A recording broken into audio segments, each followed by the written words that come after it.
Good morning, good afternoon, good evening to all of you, and a warm welcome to this webinar convened by Agenda for Change on Align to Accelerate, a joint initiative of WHO and UNICEF in close collaboration with the World Bank. My name is Marina Takane from the Water Sanitation, Hygiene and Health Unit at WHO, from the GLASS team, the Global Analysis and Assessment of Sanitation and Drinking Water. Thank you so much for joining us today. I see that people are in the process of joining us. We'll maybe just give it another 30 seconds or so that people can finish joining. But welcome to all of you again, and looking forward to this webinar. So I see a good number of people joining. We'll maybe get started with some of the housekeeping items as people are joining the webinar. So first, I think participants, your microphone should already be muted, but panelists, if you can ensure that your microphones are muted unless you're speaking, that would be great. For participants, please use the chat function if you have any questions or if you want to add any comments. That would be really helpful throughout the webinar if you can continue to use the chat. Please be thinking of any questions that you may have throughout the webinar and put them in the chat as they occur, and we will come back to them in the Q&A session after the presentations. And we do ask you to keep your questions relevant to the topic of the webinar. You can also ask for assistance using the chat function if you are experiencing any technical problems. We are recording the webinar, so we will be sharing the recording as well as the slides after the webinar itself. And we are keen to know who you are, so please introduce yourselves in the chat, and we'll have a better idea of who is with us today in the webinar. And finally, we do have French and Spanish interpretation today, so please click on the interpretation icon at the bottom of your Zoom window. So on my Zoom window, it looks like a globe icon. And when you click on it, you should be able to select the language of your choice. Super. So again, a very warm welcome to all of you to this webinar. We are really excited to be able to share with you some of the progress that we've made on Align to Accelerate since last year. So I think that is, objective number one of this webinar is to inform you of progress on A2A thus far, including key aspects of the discussion paper. In addition, we would like to discuss how governments and partners can play an active role in A2A. We want to also collectively have a better understanding of the perspective of different stakeholders on A2A, including government stakeholders.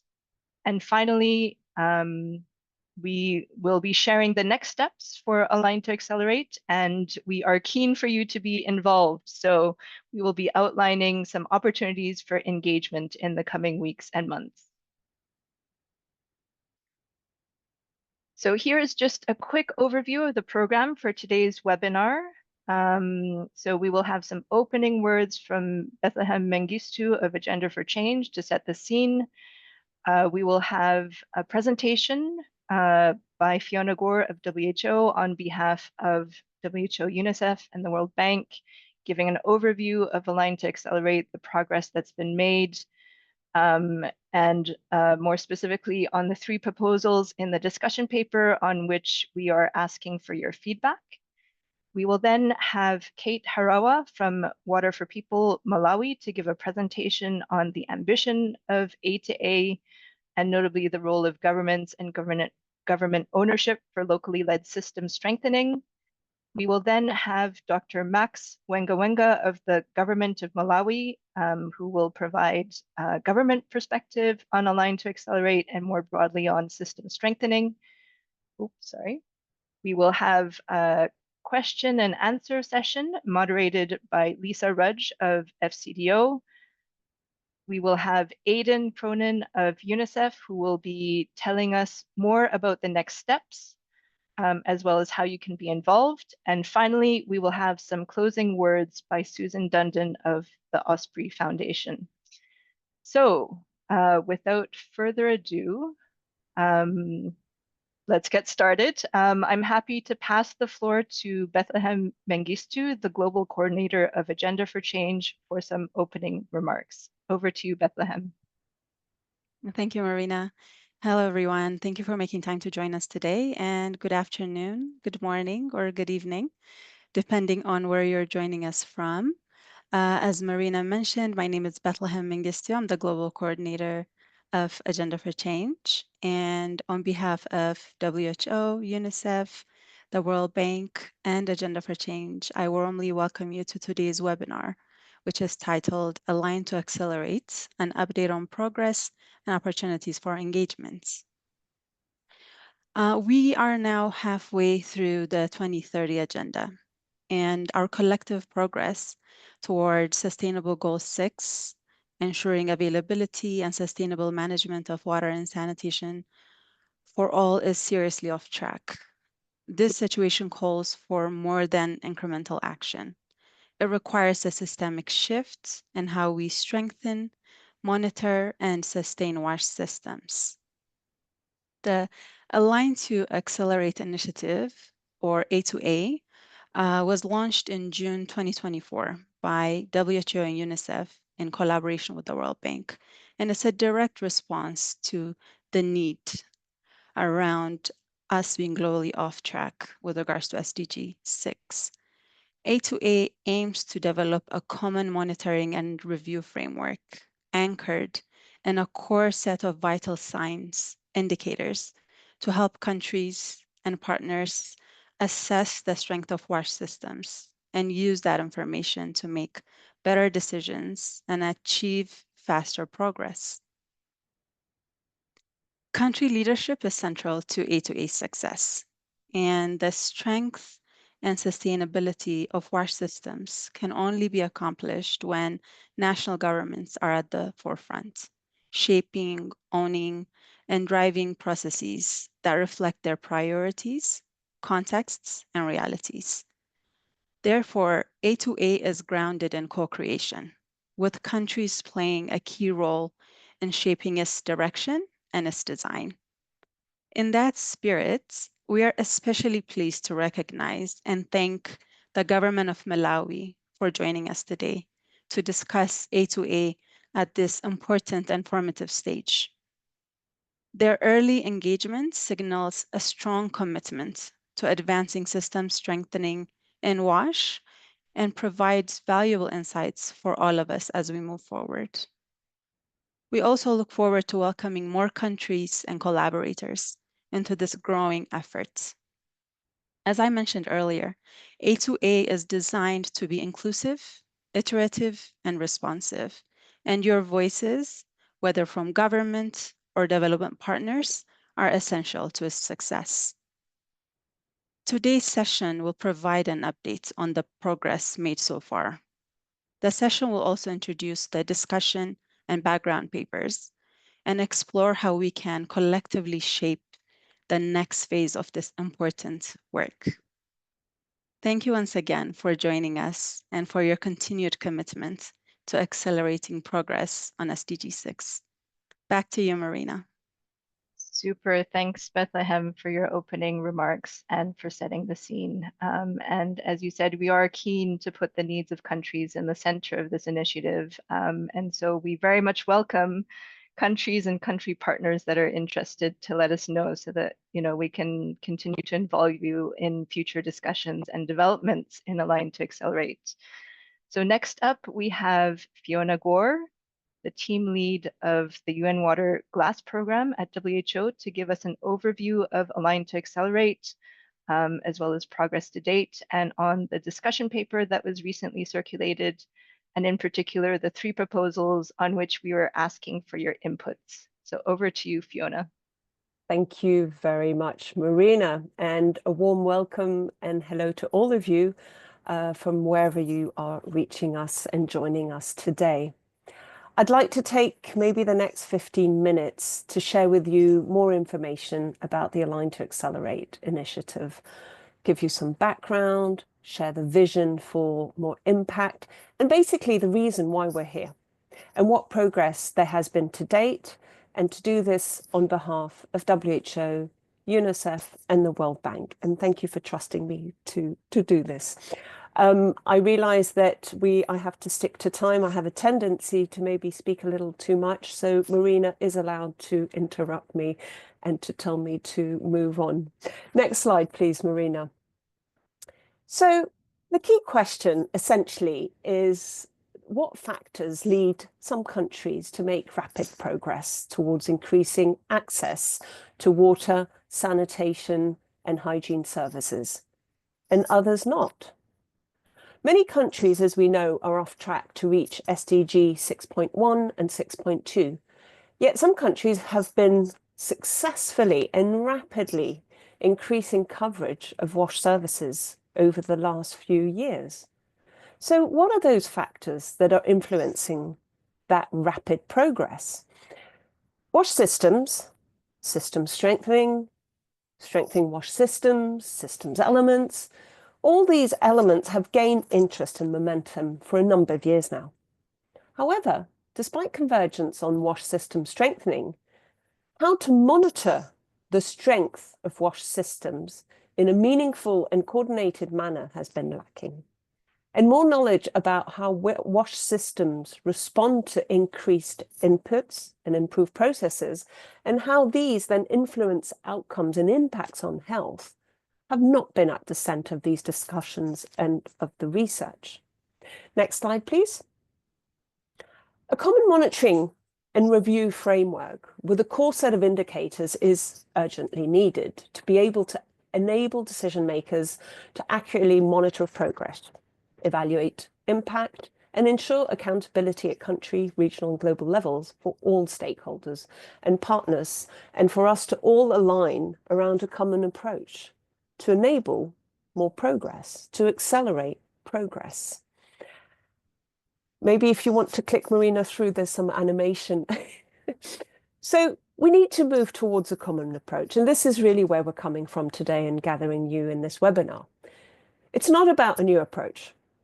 It's about a common and coordinated approach and really building on what we have.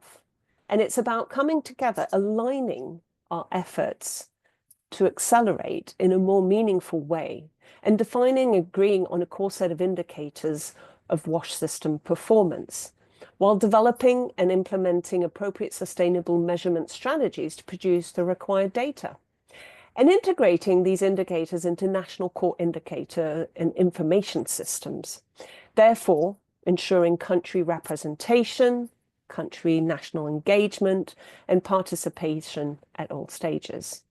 So looking at WASH systems as a whole, WHO, UNICEF, and the World Bank, along with an increasing number of partners, and many of you here with us today, are really coming together to develop this common framework and agree on a core set of indicators.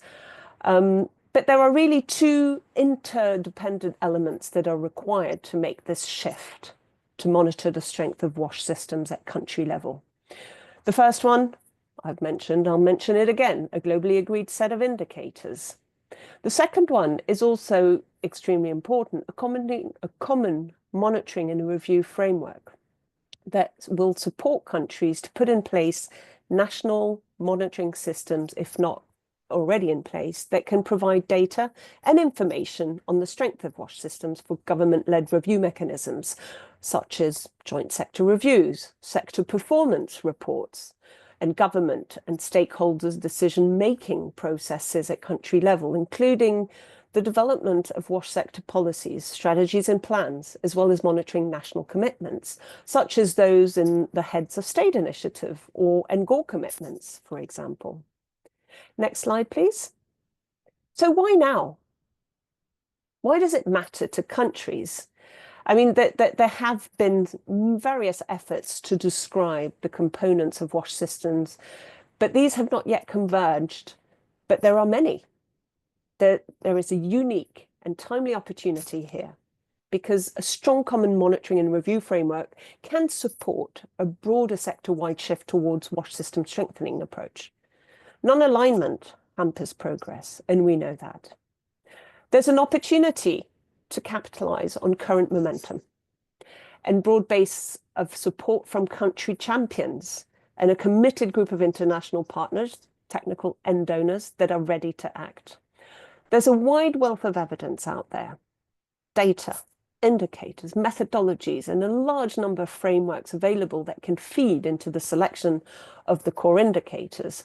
And what we're aiming towards is bringing all this, what we call the base of the pyramid, what's underneath the tip of the iceberg, into an agreed core set of indicators that can then feed and be coherent with what's being monitored at global level for the SDGs, or what might be post-2030 targets and indicators. And that brings me to this, the last point on the slide, is that finally, with just 4.5 years remaining until the end of the 2030 agenda, proof of concept and data pipelines will be needed to inform and justify the feasibility of potential candidate targets and indicators for any potential future post-2030 agenda. And the preparatory process is already ongoing. The discussions have already started. Next slide, please. So, ultimately, what could the product look like? Next slide. This is an example of a country profile developed by the Primary Healthcare Performance Initiative, of which WHO is a partner organization. And this shows how indicators can come together to provide a snapshot of the situation in countries to inform decision-making. These profile scorecards can help to identify where systems are weak and may require additional investments and actions. As the core indicators are progressively adopted by countries into national monitoring systems, the ultimate vision for regional and global monitoring, including the GLASS program, the joint UNICEF WHO GLASS program, will be to transition away from primary data collection and instead use data harvested from national monitoring systems, from planning to implementation to monitoring and review processes, to inform and streamline global reporting, thus reducing some of the reporting burden on countries. Additionally, adopting international standardized core indicators allows countries to benchmark their performance against similar countries in their region or income category. Next slide, please. So here we've developed a simplified theory of change that really takes you on the left-hand side from the core set of indicators to national WASH monitoring and review systems that are strengthened, towards decision and policy making better informed by data and evidence, to the next stage, which is about people using and valuing WASH services, and ultimately having positive impacts of universal and sustainable WASH services are realized and having substantial gains on health outcomes. Next slide, please. Now the question is, how do we get there? And how have we got where we are so far now? So this focus on monitoring the strength of WASH system, as mentioned by Bethlehem in her opening statement, started just under a year ago, last June, when we launched this initiative. Discussions had happened a little previously, but we after last June and the launch of this initiative, back in October 24, we organized a wide consultation at UNC, the Water and Health Conference at the University of Chapel Hill in North Carolina. And we organized a wide consultation to receive feedback and to feed into the development of the discussion paper that I'm going to be mentioning shortly in a few minutes, as well as launching a wide call for evidence so that we could make sure that we grabbed all information out there available and really quite widely. So I think just moving on to developing and implementing this key strategic shift is really going to require strong collaboration strong collaboration between governments, between multilateral agencies, donors, NGOs, academic and other development partners. We need to come together. We need to align, to accelerate. We all recognize that in the current challenging context, there's a more urgent need, more than ever, to be more coherent and to provide more coherent support to countries and to make more efficient use of resources. And this will really require a shift in incentives towards a culture of shared results over the prioritization of organizational brand, including for WASH sector donors to move towards accepting contribution over attribution, results reporting. If done well, if we can all make an effort, this can really signal an important intent to national governments and partners on the value of collective action and an international commitment to prioritizing national government needs. Next slide, please. Moving into the discussion paper, the A2A discussion paper, which was shared with you as part of this webinar. And as part of this preparatory phase, we've developed two papers, a discussion paper and a background paper. So to focus maybe a little bit on the discussion paper, this paper proposes a technical approach for the selection of a slim set of core indicators. And what we are proposing in this discussion paper is three specific proposals for review and discussion. And we're really seeking your input on these by the end of April. And if you have had a chance to already review the document, please feel free to also share any reflections in the chat. The second paper is the A2A background paper, and this paper provides really sort of the background and all the elements that were included and analysed, and really in-depth details of the various reviews that were done, the assessments, the examples, and analysis that inform the technical proposals that are presented in the discussion paper. Next slide, please. So proposal, in this first proposal, there we go, we see on the next slide, 8 groupings of WASH system related topics and 2 priority cross-cutting areas are suggested as the basis for the selection of the core indicators. And we've very specifically and purposefully called them indicator domain families to stay away from any framework and really to step away and keep it very objective. These indicator domain families include topics like funding and finance, regulation, workforce, institutions, policy and legislation, and a whole series. So that's the first proposal that's put on the table in the discussion paper. The second proposal, next slide, please. The second proposal is basically outlining 10 criteria to evaluate and rank potential candidate core indicators. And these include criteria to determine what should be monitored, what can be monitored, and what is relevant and possible to monitor at national, regional, and global levels. Next slide, please. Moving on to the third proposal. The third proposal presents a multi-step process to engage and consult a diverse set of stakeholders and subject matter experts to nominate, select, and prioritize the set of core indicators.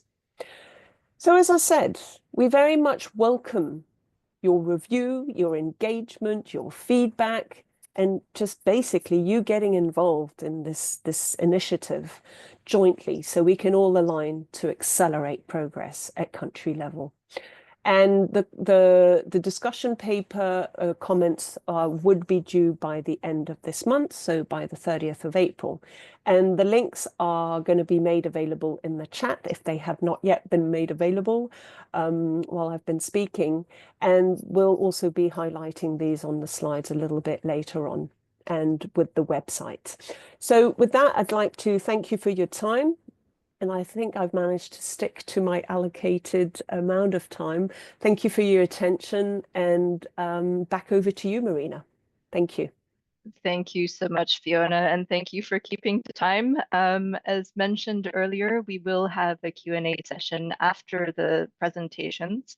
So feel free to already put any questions that you have in the chat so that we can come back to them in the Q&A session. I do see a hand up.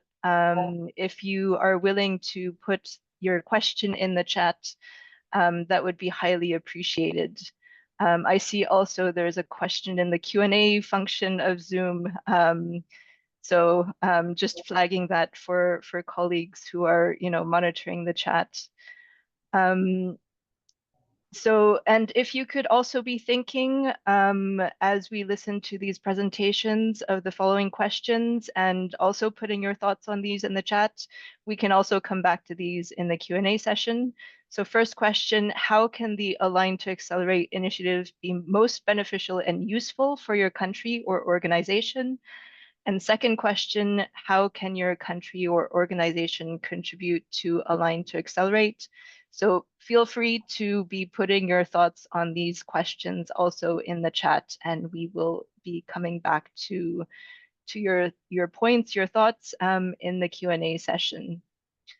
So next we have a presentation by Kate Harawa, Director of Influence and Scale at Water for People Malawi, on government-led and locally owned system strengthening. Over to you, Kate.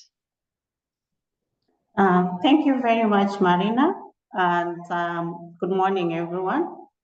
I would like to share, building on what Fiona has just presented, to say WASH system strengthening, indeed, it's a way to go. And as Malawi, as Water for People, we are part of Align to Accelerate using the WASH system strengthening. However, I think as Fiona has mentioned, I think there are a number of institutions, a number of countries trying different ways. And in Malawi as well, WASH system strengthening is an approach that is being used by a number of organizations, including Agenda for Change members, but also including, in our case ourselves, we also have a specific program that we're working closely with the government, the Ministry of Water and Sanitation, in order to strengthen the systems in Malawi, the WASH systems in Malawi. Why do we think, or why did we thought of government to be the key lead institution? We know, and these are facts, which I think everyone else should know now if you don't, that for any development to go, there is need for a champion, there is need for someone to lead, to drive that change, to drive system strengthening. And in many ways, in many countries, people would want, or NGOs would want to bring in something, would want to start something. However, life has taught us that you cannot do anything at scale, or you cannot work effectively in a country without involving government. And not just involving government, but having government taking that leadership willingly, and government having the right capacity and interest and willingness to drive that systems change. So in Malawi, we've made sure that Malawi is led by government.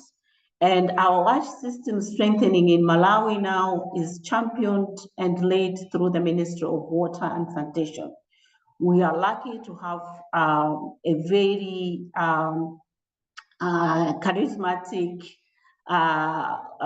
action-oriented Minister of Water and Sanitation, and the team, the technical team, is also on the seat, on the driving seat, helping and supporting the minister to achieve this.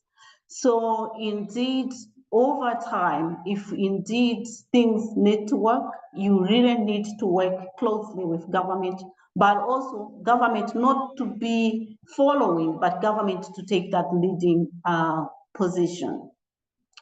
You know that as development partners, as NGOs, we have limitations. In some cases, yes, maybe we have other development partners that may work maybe in 4 or 5 districts or in a wider geographical, but they are not in every geographical area. It's only government that has mandate and has that responsibility to work throughout the whole country. So taking this into consideration in our line to accelerate, in our line to make sure that indeed whatever is happening in point X in a country, it's also happening in the other country, in the other part of the country, requires that government leadership. And as NGOs, as development partners, we also need to know our limitations. There is nothing that can go to scale without proper institutional arrangements being in place, without having the right policies and regulations. So the importance of governments taking leadership and owning system strengthening, it's very, very important, because when something is institutionalized, there is proper framework, there is proper policies that support that, proper working environment, then that would help that initiative, including system strengthening, to work effectively and successfully. Another point that we should take into consideration in WASH system strengthening is that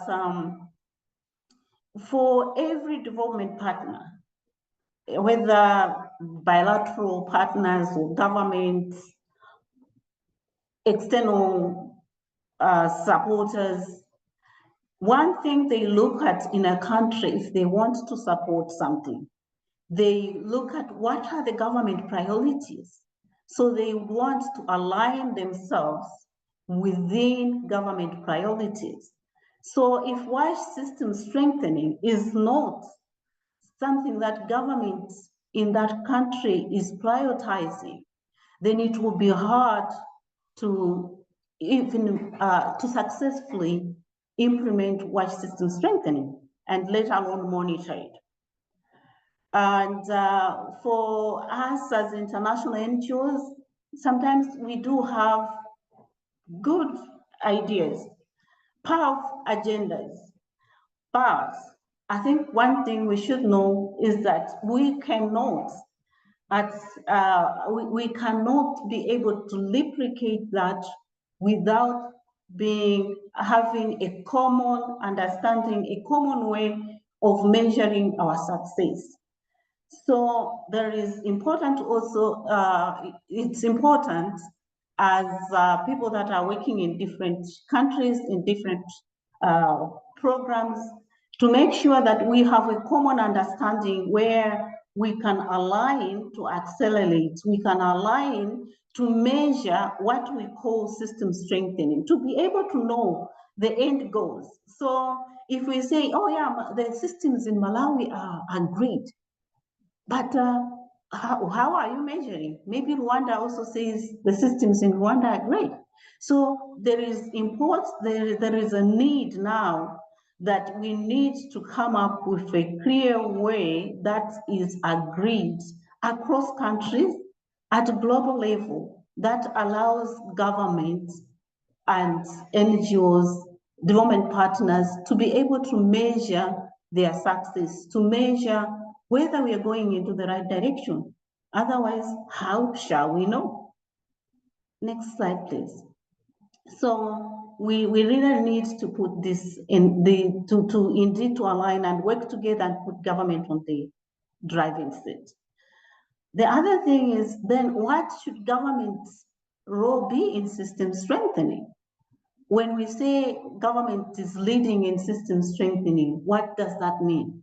They should be able to clearly set the agenda for system strengthening, not just focusing on infrastructure development, but being able to say, this is where we want to go. As Malawi, we know we need to assess our strength in systems and be able to identify the gaps and set priorities. So as long as government sets those priorities, then everyone else will follow. Maybe there may be a few bad apples that may not, but everyone would want to align with government. So government should set those priorities, should be able to coordinate to say, indeed, these are our gaps. This is where we need to strengthen. These are maybe the building blocks that are weaker. How can we work together? Government should be able to coordinate and provide that policy guidance, regulation, put in place institutional arrangements that will always be there nationally, not just where water aid is working, maybe where a certain organization is working, maybe where Water for People is working, but something that is not identified by an NGO or by a donor. It's got the government name. And put in place effective and efficient, mutually accountable mechanisms and platforms that allow for everyone else to go back and review and say, oh yes, we agree, this is where we are and this is where we need to go. These are the gaps. And I hope and I trust that when we have all agreed with the A2A indicators, I think those can be the ones that would help everyone else to speak the same language, to say, okay, when we say this is weak, what does that mean? This is strong, what does that mean? And mutually be able to agree and measure success and see where we're going. Next slide, please. So what then should be our role as NGOs or as development partners? Since we're saying, okay, government should take leadership, should be the one that sets the agenda. As NGOs, we should be there to support government's agenda and build functional relationships with government at all levels, from the ground. It doesn't matter at what level we're working, whether we work in a district, whether we work in a subnational, whether we work at national level, or whether we work at global level. We should be able to build those relationships and build functional and collaborative relationship with other sector players, not just the WASH sector players, because WASH or system strengthening is looking at the whole cycle, is looking at the system. And some of the things that affect us as WASH people, or that may stop us, block us from achieving the Agenda 2030, from achieving universal access, cannot be solved within the sector. So we need to look beyond and build those relationships, build relationships with climate people, environment people, and foster collective action. It's time now as NGOs, as development partners, as sector players, that we need to work and collectively support each other. There is a saying that the strength of a chain is, the chain is not stronger than its weakest link. So you should not think that if you're doing well, your organization is doing well, or as a donor you're doing well, then it means all things will work or will achieve our goal. No, no, no. We need to work together and strengthen each other and pull each other. Even when we notice maybe some things within our government that we think could have been done better, it should be our role to help and support and work collectively together, because together we can achieve more. It's not time for competition, but complementing each other. That's the only way we can be able to achieve, we can be able to strengthen the systems. As NGOs, as development partners, or as people that are external, that are coming to support countries, let's play a facilitator role. Let's mobilize support from others. Let's We can also support government. We can also support wash systems, even by bringing some evidence. So if there are initiatives that are being suggested, go ahead, test the initiatives, pilot them, and then provide evidence for systems change. So, because one thing that we are struggling with now, it's evidence. People say, oh yeah, systems strengthening is the way to go, but where's the evidence? So let's try things, let's go out, try things, and bring them to the table for discussions. Bring the lessons from where we are trying those initiatives, and provide technical assistance to government and to other sector players. Next slide, please. And I think it's my last one. So just to give an example now in terms of what's happening in, okay. So this is my last slide. So in Malawi, for example, we've watched system strengthening, and we've also the current Watch Systems for Healthy program that is supported by FCDO, but the good thing is that, as I said, government is leading it. We've been able to do a watch systems analysis in 2024, last year in August, and the report is available. It's now informing the current agenda for the sector. So if it was done by, to say, okay, this is an NGO thing, without government leadership, then it would have ended with an NGO, say in this case, maybe Water for People. But now it's a government-owned report, validated at sector working group, and it's now being informing to say, okay, what are the systems, what are the weaker points that we can strengthen? So there is if government is actually taking leadership. And we've also had a number of things that have happened that now that understanding that, okay, we are not doing well on the finance building block, let's ask for support to understand better what's wrong with our WASH financing. So we are currently in the process of doing WASH accounts. Our Minister of Finance, not Minister of Water, but Minister of Finance actually requested WHO to help with the WASH accounts, and that process has started, and it's been, there is buy-in from all development partners, including World Bank, UNICEF. If you talk of NGOs, then they are all on board. So it's helping to set that pace. And there is that great collaboration.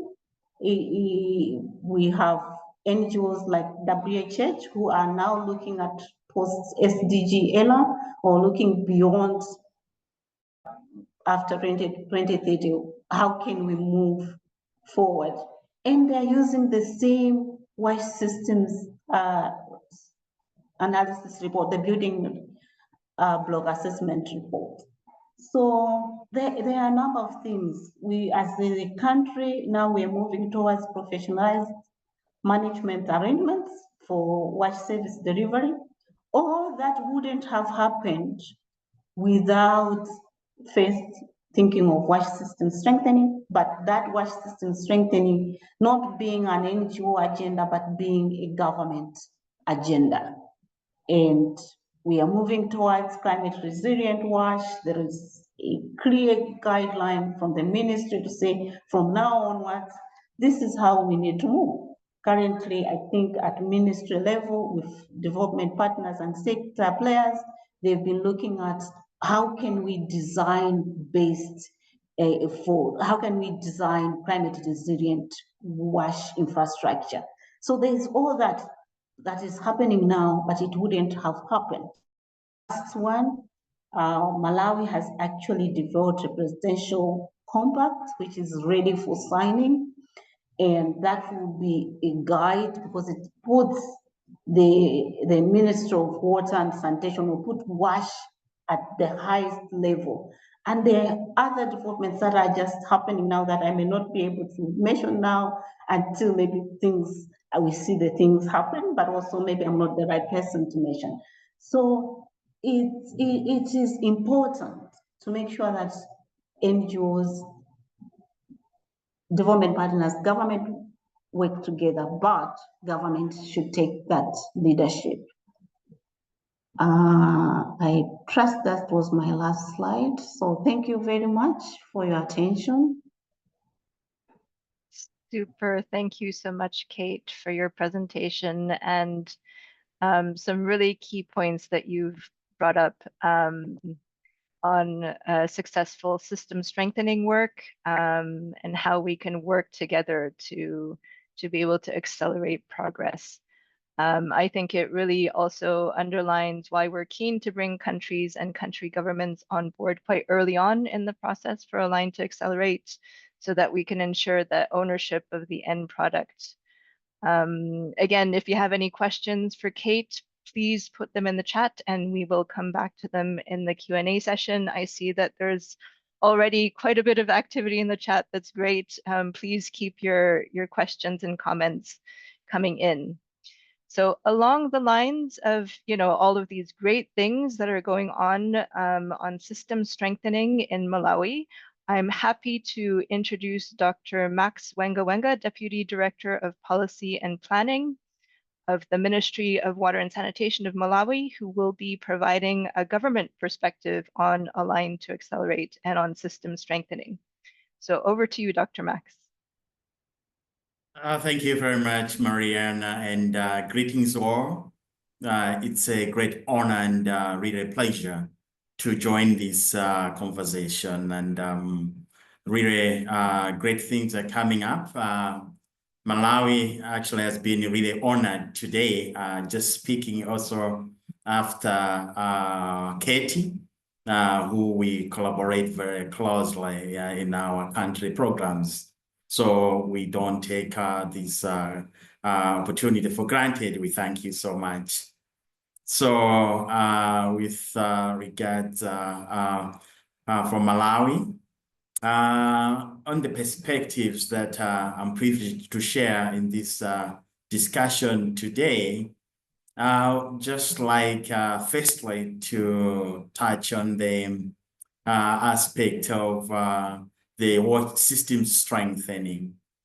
So with regards to Malawi's country experience, we have a number of players who are doing various interventions in the sector. We have Malawi government that takes the lead. We have development partners.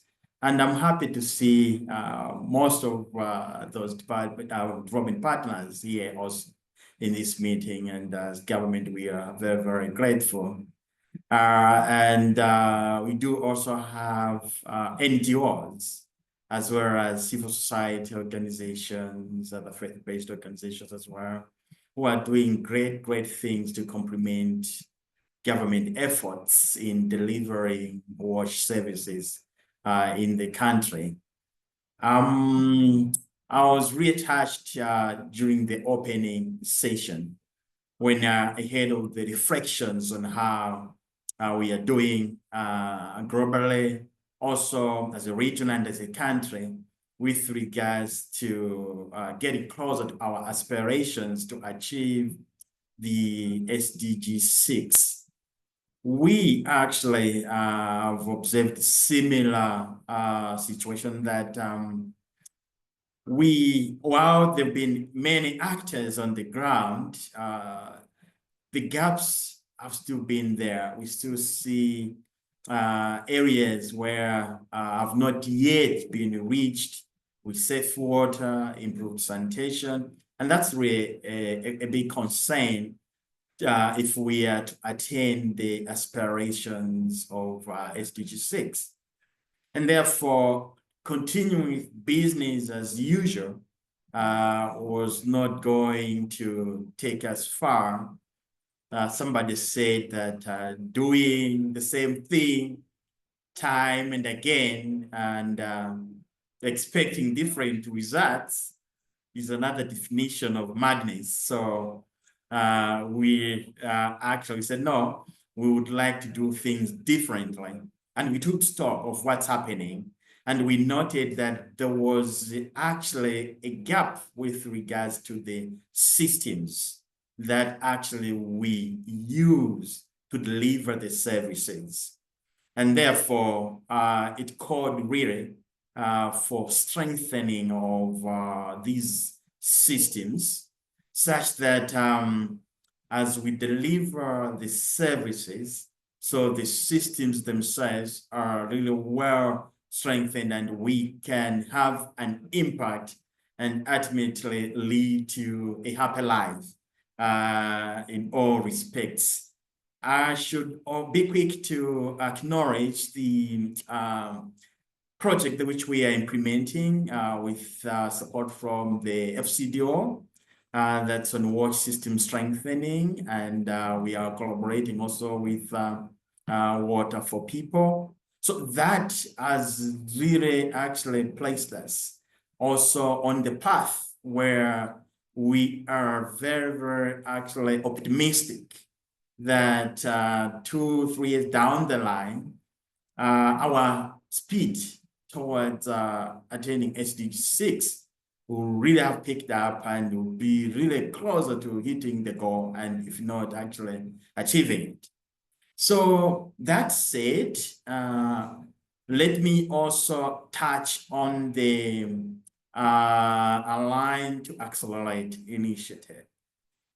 As Malawi, looking at the concept of it all, the objectives, we really find that be very, very relevant because as you're all aware, as we do implement our programs, it's very, very imperative that we need to time and again take time to reflect how we are doing through monitoring. And therefore, this is why WASH monitoring is very, very important. As such, I would just like to share also with you some of our experiences with regards to the WASH monitoring. I put it in a way of a sort kind of analysis where there are a couple of strengths which actually we have identified in the course of monitoring the WASH progress. So quickly, I'll highlight the strengths that we've observed. So as a sector, I'm happy to say that most of the officials and colleagues, experts, they are there or skilled. There is actually even a dedicated department for WASH monitoring. This is the department like of policy and planning. I'm sure that also in other countries, they have kind of similar structures. And we operate in such that usually we are very open to collaborate with various actors in this space. That have been highlighted on the strengths, and then there is also an element of opportunities that actually we observe as we do the monitoring in the sector. But maybe before I touch on the opportunities, let me go to the weaknesses first. So you see, the experience has shown us that there are some indicators that are very difficult to compare. So when we come at a regional level or global level, you find that certain indicators probably in other countries, they have maybe a different definition.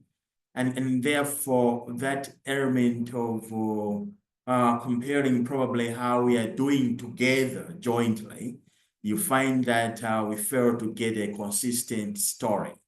So that's one area which I think also we could already take advantage of the A2A initiative to see how best we could handle those areas where there's some inconsistencies. In many cases, we have partners who really do recognize the role of government, and we do appreciate where we have like joint initiatives in the areas of monitoring and beyond, but we still see that the gaps are there, where we tend to see government being left behind. And in such areas, this is where we notice that the kind of maybe data that is collected, the government would have a different statistics, so there would be differences in the reporting, and it may create a confusion, especially when we are trying to assess how we are faring with regards to making some progresses in strategic areas. So that's one of the weaknesses also that we have observed. Now to opportunities. The major and big opportunities, the political will. Kate just mentioned in her presentation of having a minister who is very vibrant and so passionate about promoting within the WASH sector. And we've even taken a step further to develop a presidential compact, which is in its very final stages to getting signed and even launched. So political will can't be more than, this is great. We are really proud of this. And we thank our political leaders for realizing that WASH is quite key, is fundamental if we're to achieve all the other SDGs. And the other opportunity we have is that some of the indicators actually are for data that we can usually find. And then there are also platforms in the area statements, I think by Fiona as well as Bethlehem. There were mentions of platforms like technical working groups, sector working group, joint sector reviews. These are really opportune platforms that we usually take advantage of as we actually also do monitor progress in the sector and even share and compare results. And then the threat, as you would all guess, is this issue of ODA cuts. I think this is really gone all over. I'm sure every sector, almost every part of the globe is affected. And this actually creates a serious threat and challenges us to be even more innovative and more efficient with the utilization of the little resources so as to achieve the maximum impact with them. So in conclusion, Malawi in general does welcome and support the objectives of the Aligned Accelerating Initiative. This is commendable. And also having seen the indicator, the suggested indicators that we could be monitoring and that, I think there's been really a good job that has been done in that, and it's quite commendable. Noted that most of them really actually align to the traditional SMART criteria that we should be really able to have them very well specified, less complicated. It should be really clear. Everyone should be able to understand, and also they should be relevant and useful for policy making and all the decisions. This is really great. And as Malawi, we do welcome the collaboration, and actually we are looking forward to working together in this initiative. So, dear colleagues, ladies and gentlemen, that's a brief from Malawi. I appreciate and thank you for the opportunity. Thank you. Super. Thank you so much, Dr. Max. And great to hear that Align to Accelerate collaboration would be welcomed by Malawi. That's great to see. And great to hear that you see the value of the initiative. And I see also in the chat some contributions from, other partners, other country partners as well. So please keep those coming in. We do have about 15 minutes for question and answers, which will be moderated by Lisa Rudge, WASH advisor of the Global Health Directorate of the UK Foreign, Commonwealth and Development Office, FCDO. So over to you, Lisa. Hi, thanks, Marina, and thanks to all the speakers so far. It's been great. And thanks to all the participants for the amazing comments and reflections and questions in the chat. I'll try and do justice. So the first couple of questions were around whether actually how does system strengthening, or how do we use system strengthening to accelerate progress on SDG 6? And that sounds like it's the most fundamental question. Now, there has been an answer by Bethlehem directly to one of the persons who asked the question. So I think we'll just move on because there's quite a lot of other ones. But I think in short, it is absolutely fundamental. Even if it does take time, you cannot sustain the change that needs to happen for SDG 6 in order to manage that. So I'm going to move on to the next questions. There was one around quality assurance of any of the indicators, whether it's the JMP, the GLAS, or under this initiative. How can we ensure that there is good quality control that kind of levels out across the different countries, that we can ensure that the data is robust across all countries? And if there are differences, whether a scorecard system or a kind of qualification could be used. And then the second part of that question is about inclusion. How can we make sure that this type of framework is inclusive of all population groups and geographies? I think I will ask either Fiona or Marina to respond to those. So I'm happy to provide an initial response, and others, please feel free to add. I think in terms of, I think data quality is a fundamental issue, whether for JMP or GLAS. I think for GLAS, we have in the past received, questions regarding the data quality. It is a primary data collection exercise for GLAS. For the moment, we send a survey to countries, and there is a country process for filling out the GLAS survey led by the country government. I think for GLAS, what we found is fundamentally, a very robust country process for GLAS has led to much greater and higher quality of data that we're receiving back. And so, this comes back to points that were raised by Kate and also by Max, but, having sort of a robust platform for sharing of data and having, fostering this national dialogue around the data that is being reported is really key to ensuring high quality data. So, and ensuring that, the data are being used and that there's a discussion around the data is really, really fundamental.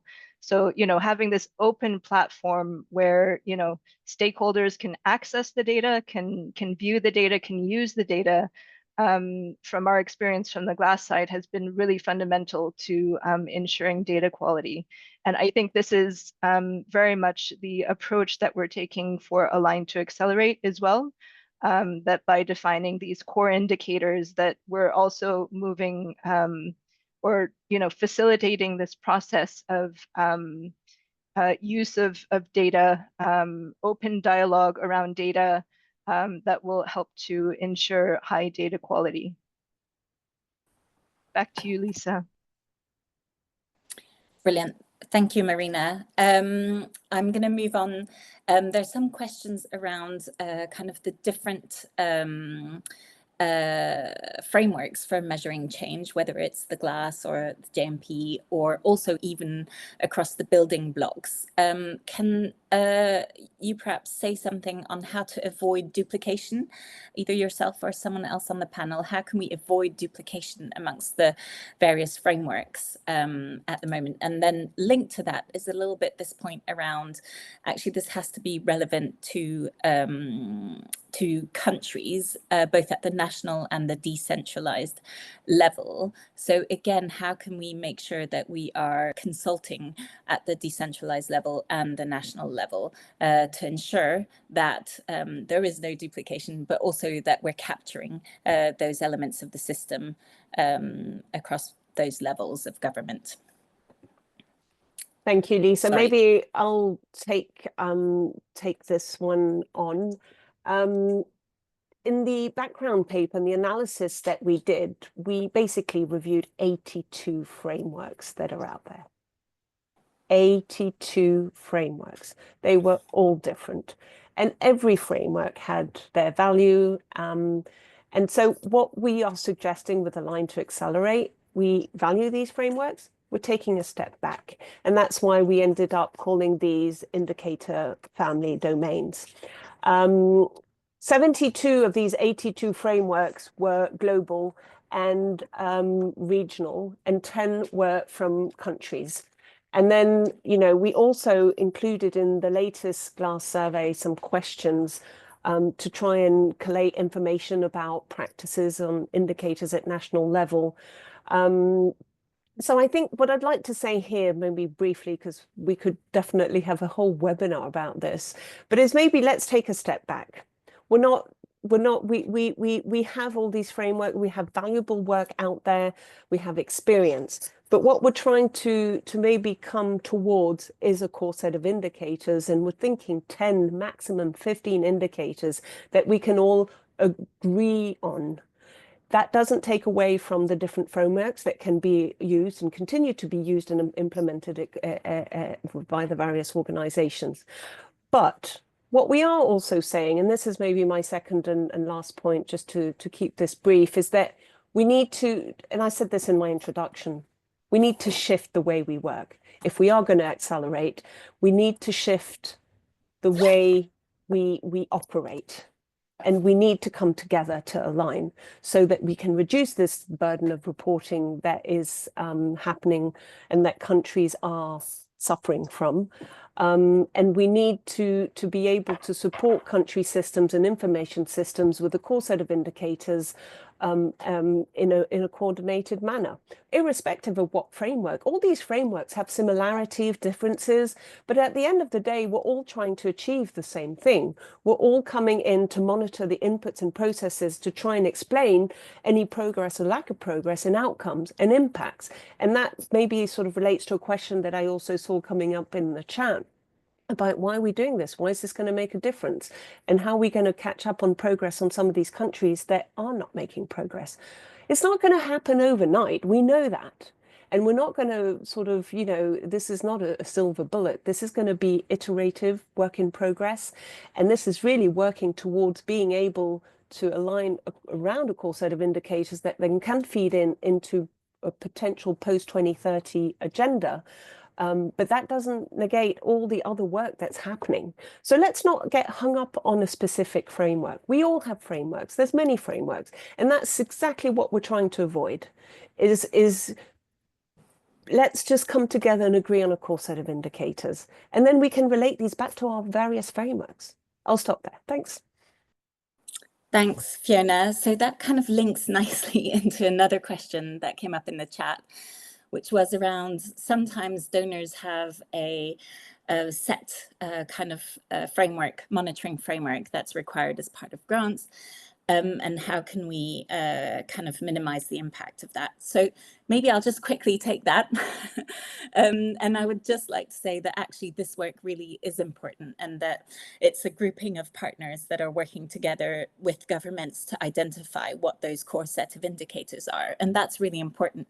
And if we have that, then, I'm supposing that the expectation is that we would very much align with those in the same way that the JMP kind of offers this alignment of indicators and has really come to, be an absolute fundamental tool across governments and or all governments really, to kind of align and think through what are the priorities going forward. So from the JMP, we were, historically being able to identify that sanitation is really lagging, and therefore a lot of prioritization around sanitation. Hopefully this type of systems framework also allows us to then identify which parts of the system might need more support or not, and then align behind those. So there's something around policy here, but there's also something around kind of having that common framework. I can't speak for all donors, of course, but we are very much, hopeful that we can use this as a tool to monitor any progress on kind of WASH system strengthening initiatives. So moving on, there was a question around qualitative versus quantitative data, and how do you kind of square that in such a framework? Wonder if anyone has any reflections on that from the panel. I'm happy to share a reflection on this, and I'm going to make an analogy to the SDG indicators. So SDG 6 has 13 indicators. Now, is that going to tell the full story? No. We know it's not going to tell the full story. And that's why, and I'll come back to my slide where I showed the pyramid, that's the tip of the iceberg. So the analogy with the iceberg is the SDG is the tip of the iceberg and what we see at global level. But what's underneath is the whole story. And I just to sort of a short answer is yes, the qualitative information is critical. And of course, the quantitative information, because then it's easier to analyze, to graph. It's actually a slide just a bit sooner. But all that to say is that all the information that is being collected at subnational, national level can be relevant and feed into an agreed set of indicators, including the narrative around it and the qualitative information, which is absolutely necessary. And then that feeds towards the tip of the iceberg, which are the numbers that we come out with for the SDG indicators. Now, do we all agree with what numbers are coming out of the SDG indicators? Well, no, because that's not the full story, but it's an indicator. It indicates, but behind it, there is a whole story to tell. So just to say that, yes, the qualitative information will be included in the narrative, and somehow we want to try and acknowledge that. So very much a very welcome comment. I don't know, Marina, if you want to add anything to that? No, I think you gave a quite a comprehensive response, Fiona, but just to say that, based on the core indicators, we want these indicators to, point to areas of strength and weaknesses where we can then, dig further in more detail, right? As Fiona was saying, you will never be able to find a set of indicators that will tell the whole picture, but we do want sort of a set of indicators that can serve as vital signs and, an indication of, well, where do we need to dig deeper? Where do we need to strengthen the system? So, and of course, quantitative and qualitative indicators are all part of the comprehensive picture. Over. Brilliant, thanks. So Marina, if I'm right, we've still perhaps got time for one. And this perhaps is one about ownership and who kind of monitors the monitorer. So there was a question around, if governments are monitoring their own kind of systems strengthening, how does the framework like this sort of help to provide this kind of more independent look and an assessment of whether WASH systems are getting stronger? And the other part of that question is, how do you ensure that that local stakeholders are included in that assessment, including local governments and other stakeholders?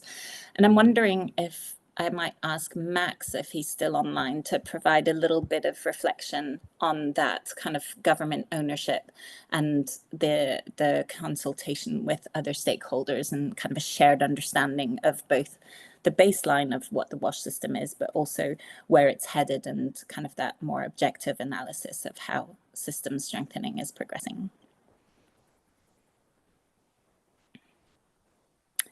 Max, are you still online by any chance? If not, somebody else may have to take that. Let me take it up. I Thanks, think Kate. he's still online, but maybe he's trying to unmute himself. So I'll give an example for what we've done in terms of WASH system assessment, strength assessment using the building blocks assessment.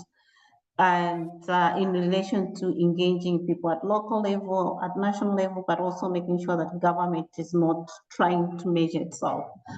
So like the process that we've followed in Malawi so far is that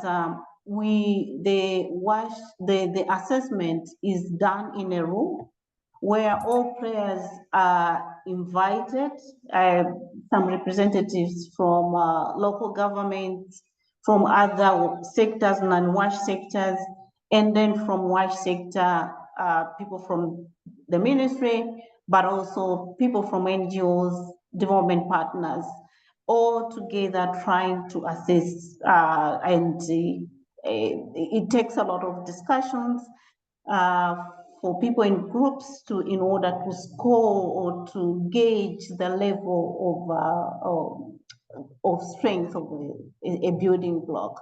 So it's based on consensus where people contribute and then you get to a consensus. And from that consensus, when it's all put together, it's also validated at another level. So if it was done with a few people that were invited, then it's validated at sector working group or at JSR if JSR is coming next. So it helps to take away the biasness. I wanted to add a typical example. So for the Malawi. 1 minute, Kate, otherwise we'll start running late. Go for it. Then I stop. I can stop there. No. Add the example and then we'll stop. Yeah, quickly. So when we're doing the WASH systems for Malawi, and monitoring as a building block did not do well.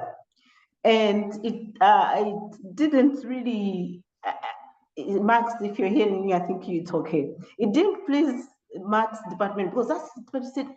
How were we rated? And then people started to say, okay, these are the facts that we looked at.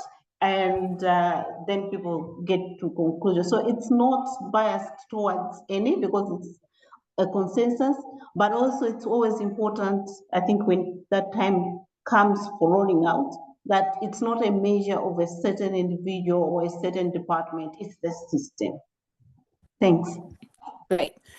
Thank you, Kate. And I'll hand over to Marina, but just there's been a lot of comments around the tension between, having an overarching framework that covers a multitude of countries versus the importance of capturing the actual context in country and how those are different in every single country. And that is true, of course. And this is the art, I guess, of trying to have a framework that captures some core indicators that might tell a story. So thank you very much to the participants for their amazing insights and comments and questions. And back to Marina. Thank you.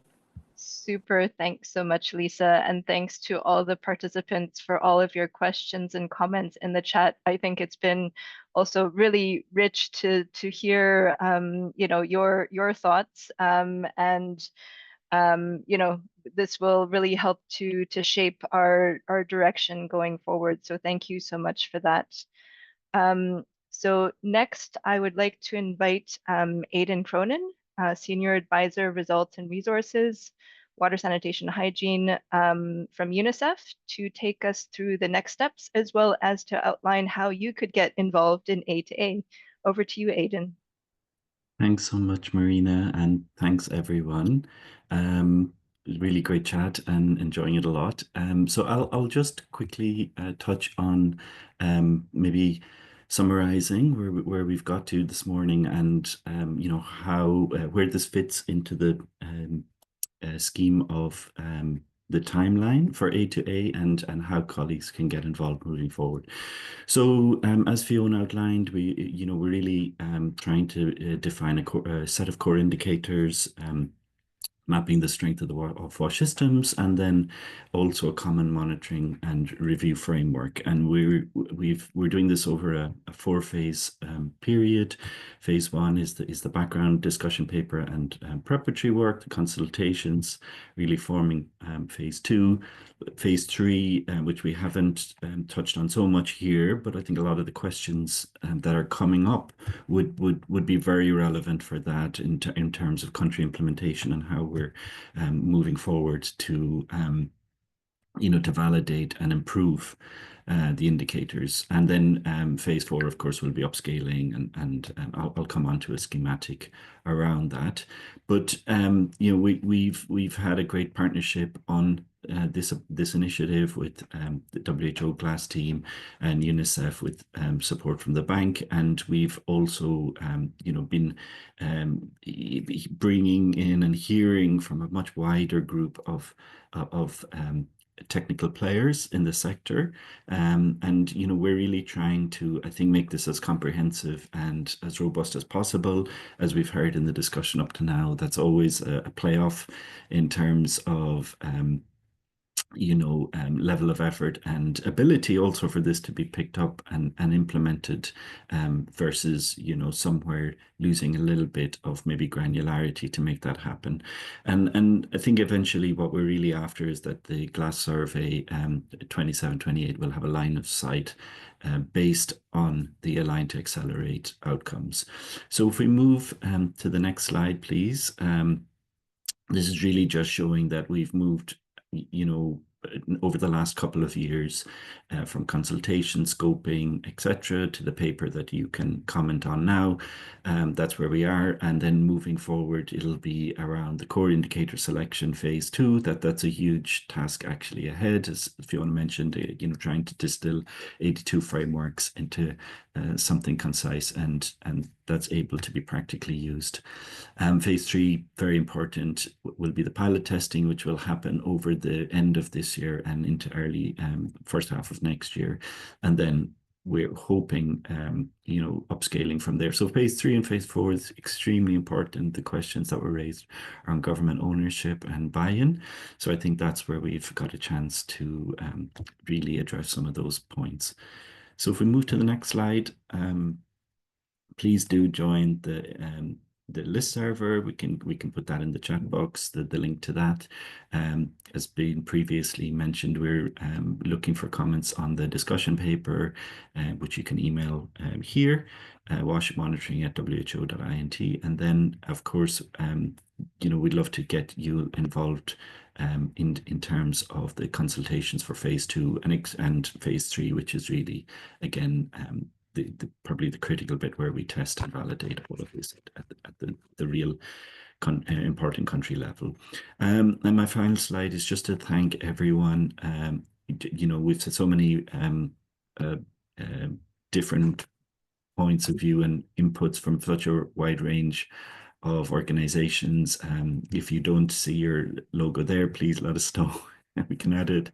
But it's been a fantastic journey to get to this point where we're, I think, at the cusp of distilling down now into that. And maybe one point which hasn't come up, but I just did want to flag, is there is a lot of work happening on defining sector indicators for climate resilient WASH, and this work is critical to that. We're not going to make an impact on the climate crisis, and water is central to that, absolutely central. But we're not going to make an impact on that story.